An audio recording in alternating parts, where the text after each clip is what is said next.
Hello, Sisterhood. Hope all's going well. I'm Dr. April Moreno. As you know, happy spring. It's my favorite time of the year. It feels fantastic. I just love the spring. I love all the new energy that's out there, the new ideas and the new inspiration. The world is new again. Today, I wanted to talk to you about an article that just came out. And I haven't actually read it yet, but I wanted to share this with you all. I think there's a way to share the screen here. So, every so often we do some article breakdown in this group. And the article that we're going to talk about today is about the concept of flourishing. It's kind of a funny word, I think, flourishing, but this article just came out in the not the New England, the Journal of the American Medical Association, JAMA, and I just wanted to take a look at it. I just pretty much downloaded it today, and I wanted to go through it. And so I figured it might as well be a good time for article breakdown, and we can read through it together. So like I say, I have not read it yet, but I did skim through maybe, a couple paragraphs, and I do know that it is about the concept and the topic of the idea of flourishing. So, there's the idea of thriving these days. You hear it on commercials, like some healthcare clinics talking a lot about thriving. So that's a great idea, right? But then also there's the topic of flourishing, which is an article that just came out. And so let's go into that. What is flourishing? It just stood out to me just because, we talk about limitless living in this series of episodes. We talk about limitless living, and we talk about the importance of quality of life, self-efficacy, the power of the mind to begin to catalyze our healing and the autoimmune journey. So let's go ahead and take a look at this article. Let me go ahead and prepare to share that screen with you all. Oh, come on. 1 second. All right, we're going to share this screen.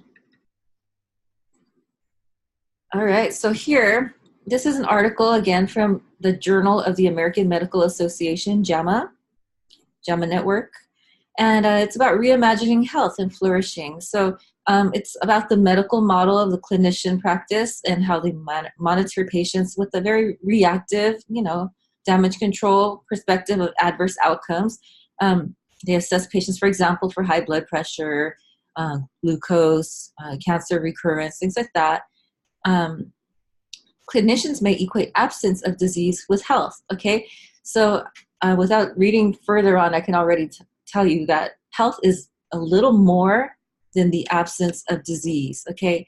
The absence of disease is one aspect of health, but that's not enough, And so let's get into this a bit more. Public health officials, meanwhile, we track rates and leading causes of mortality, morbidity, and risk factors. Again, mortality is rates of reports of death. Morbidity is living with disease or living, without good health. So you're living with your living with disease, morbidity, or risk factors like tobacco, obesity, and drug overdose. These are a deficit framework to health. I love this language, you guys. This is so what this group is about. We're not about reactive behaviors of medicine. We are not about the simple absence of disease. And we are not going to think about, wellness from a deficit framework of health. Okay, so it's like, how insane would it be? Oh, I'm healthy because today I am cancer-free, Parkinson's-free. I am, and you just keep listing these diseases over and over and being free of them and equating that with health, the madness. So that's like a deficit framework to health. These approaches, while they can be necessary and valuable, they do fall short of capturing what is most important to people in their daily lives. Okay, patients not only care about physical health, but they also really care about being happy, having meaning and purpose, being a good person, and having fulfilling relationships. So all of that is super important, and that's what I talk about in this work as an integrative wellness professional integrative autoimmune wellness professional. It's about having meaning and purpose, and fulfilling relationships, being part of a strong, inspiring community. Health is a state of complete physical, mental, and social well-being, and not merely the absence of disease or infirmity. Okay, so these measurements in research must better capture these outcomes that people consider central components of well-being. So in this article, they're introducing this concept of flourishing, and they have developed some measures for flourishing. So we'll go into that a bit. Let's see here. Anything more that I want to say here? Clinicians can consider a proliferation of holistic measures of well-being from medicine, psychology, econ, sociology, and government. Yes. Yeah, let's stop here. To me, this is obvious. These guys are all from the schools of public health.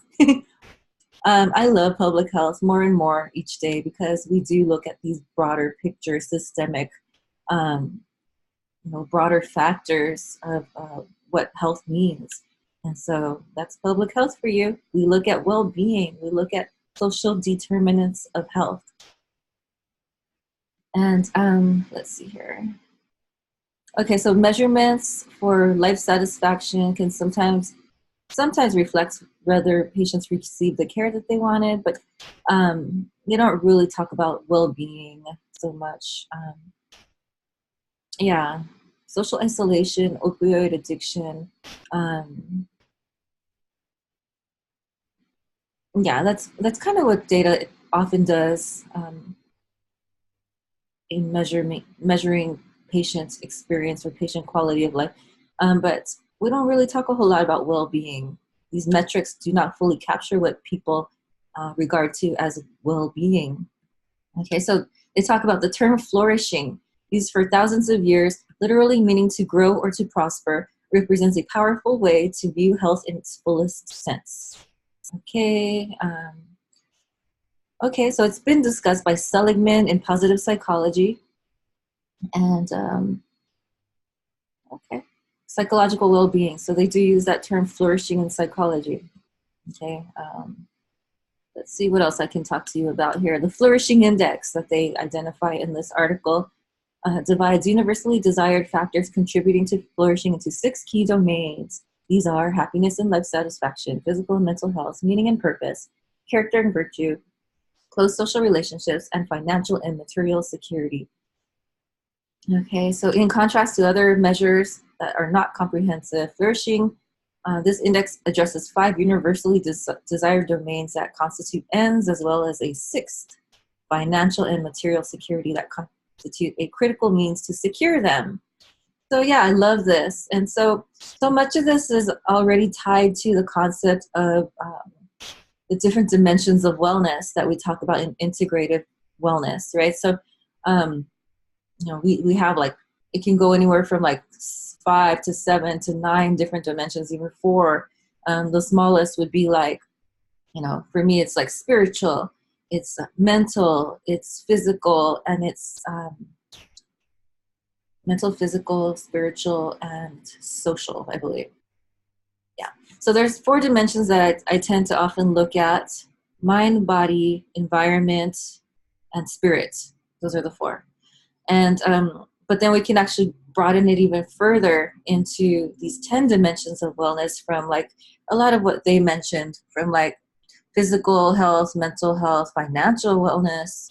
10 dimensions of wellness: financial, spiritual, dental, medical, nutritional, occupational, and it just keeps going.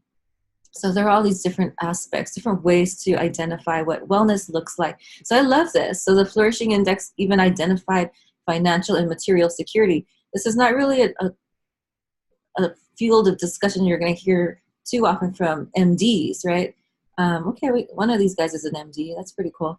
But yeah, definitely it's a public health perspective, and I love it. Let's see here. Flourishing in clinical care. So yeah, they're talking about all these different examples. Many of these decisions relate not just to health or happiness, but also more broadly to relationships, meaning, and purpose. Isn't that beautiful? Relationships, meaning, and purpose. Okay. So then flourishing measure and questions. So these are the six different domains of flourishing that this article is looking at. I love this. So yeah, these are questions that I would love for my physician to ask me every time I went to see them, right? Yeah, they don't really get into my friendships and relationships and things like that. But, you know, this is totally important. But I guess it's coming from this psychology field, this positive psychiatry field. So questions of flourishing may be central to patient care. Interest has expanded in positive psychiatry to promote positive mental health outcomes as well as psychological characteristics and activities that boost resilience to mental disorders. Isn't that beautiful? And so addressing mental illness can promote relationships, purpose, or character. Moreover, these aspects of flourishing, if left unaddressed, can exacerbate mental illness. Okay, so flourishing at the population level, this is the application of positive psychology into public health. Okay, so it also matters at the population level. So public health is often population health. They're not exactly the same because population can be your patient population. Public health is still even more broader. It's even external, environmental. Population can often tend to just be your patient population within a clinic, within a particular hospital setting. But it does also matter at the population level and can be enhanced. Many do-it-yourself positive psychology interventions shown to improve aspects of flourishing can be implemented by people on their own. Yes, people on their own. Self-efficacy. And also have potential for widespread dissemination at low cost. Broad dissemination of such interventions could substantially influence population flourishing. So I love where this is going, this topic of population health, population flourishing. Flourishing even bigger than the concept of health again. And let's see here. While these concerns extend beyond medicine, yes, further policy efforts could promote a broader array of factors that enhance population flourishing. Okay. Research is already examining ways that flourishing measures might be used, that the flourishing measure might be used to assess and improve employee well-being. Okay. Can also be relevant at the national level in driving priority setting goals and implementation strategies. Government policymakers recognize that using gross domestic product is grossly inadequate, and have started looking at happiness. And Bhutan, I knew it was going to hit here, the gross national happiness measure that's done in Bhutan. They became the first country to establish those goals, those measurements for happiness. So instead of just GDP, they do gross national happiness. Okay, GNH. And then there was a World Happiness Report that was recently, 2011, that is now done annually. I believe it's like Finland right now, at the top. The concept, in conclusion, the concept of flourishing has the potential to capture health more broadly than existing wellness measures for patients and populations. Populations, again, it's a difficult and vague term. We talk about population in terms of like the geographic population of, for example, the United States or a specific country. But then when we're talking about population health, again, it can be all the way just narrowed all the way down to just your patient population within a clinic. Okay, so but here it looks like they want to talk about population geographically, which I prefer because I'm a public health person. Asking questions related to flourishing can inform and refine many complex trade-offs for patients facing treatment decisions. The concept can potentially guide clinicians in assessing their own personal well-being as well as delivering better patient-centered care. At the population level too, attention to flourishing may represent a more useful way to assess or address policy and societal goals than current options. Such an approach could open a national conversation that reframes and reimagines traditional concepts of health. So, yeah, I just really wanted to share this article with you all because I love the concept of flourishing. It's not something I've heard too often, and positive psychology is not a background that I've really been part of, not at all, actually. But most definitely, public health is is a field that I've been part of, and so I when I saw this concept of flourishing and health in the Journal of Medicine, the American Medical Association, it just jumped out at me, and I just had to share it with you guys because of the fact that we're looking at health not only health no longer only as the absence of disease. We're looking at it from this perspective of flourishing, and we're applying it into the population health space. And again, population health is a term that you can narrow down to as small as your clinic, the patients that you serve, or it could be the entire a specific geographic region. It can be all of a specific country. It can be the world. And then I love the way they kind of ended this article with the topic of Bhutan, gross national happiness, and the International Happiness Index, the National World Happiness Report. I love that. And so, how does this apply to us here? Definitely.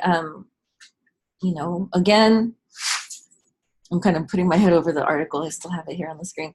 But, when we talk about autoimmune wellness, again, this is something that's still totally under-researched, underexplored, and almost non-existent in the public health space, okay? We know that there's an epidemic out there. We know that huge percentages of people in the country and around the world are experiencing one of hundreds of different autoimmune conditions, but we're not talking about it yet. But anyways, taking that a step out there even further, we talk about flourishing, right? The idea of thriving, flourishing, and happiness. These are very important factors to consider when we want to think about our overall quality of life. Okay, so the work that I do is not specifically focused on just like maintaining your health. That's a foundational issue. That's like number one, fighting the fire, most definitely literally fighting the fire of autoimmune disease, right? But then also beginning to understand I haven't been really into psychology or positive psychology so much, but delving into cognitive psychology a bit these days. But that's the next step, getting your perspective and your mindset ready for healing, and beginning to kind of not settle into a new normal, but actually proactively co-create your new normal. And that new normal is going to be something of your design. Okay, whether it's not a good one or it's a great one, you have a role. Okay, even inaction is a decision, right? So, making that proactive step to live your fullest life, meeting your dreams, your desires, your goals with this one life that we have been given is really important. And so I love, again, the topic of happiness and social support that was mentioned in here as well. Positive psychiatry, and then positive psychology, and then again the concept of flourishing and happiness are super important components to us living very well despite the autoimmune experience. He's getting a back scratch, so he's just really happy that everybody is here with him, my puppy. But yeah, so that's what I wanted to share with you today. It's out there. It's in the American Medical Association Journal. It just came out April 1st. And I love it. I love the fact that we are starting to have these conversations about not only living with an absence of disease. Again, we are living, thriving, and flourishing. And we are going to live lives with, our own self-designed or co-created sense of happiness and fulfillment. So that's what I wanted to share with you today. That article, again, just jumped out at me, and it was something I believed would be really important to share with my group. So I hope you enjoyed it.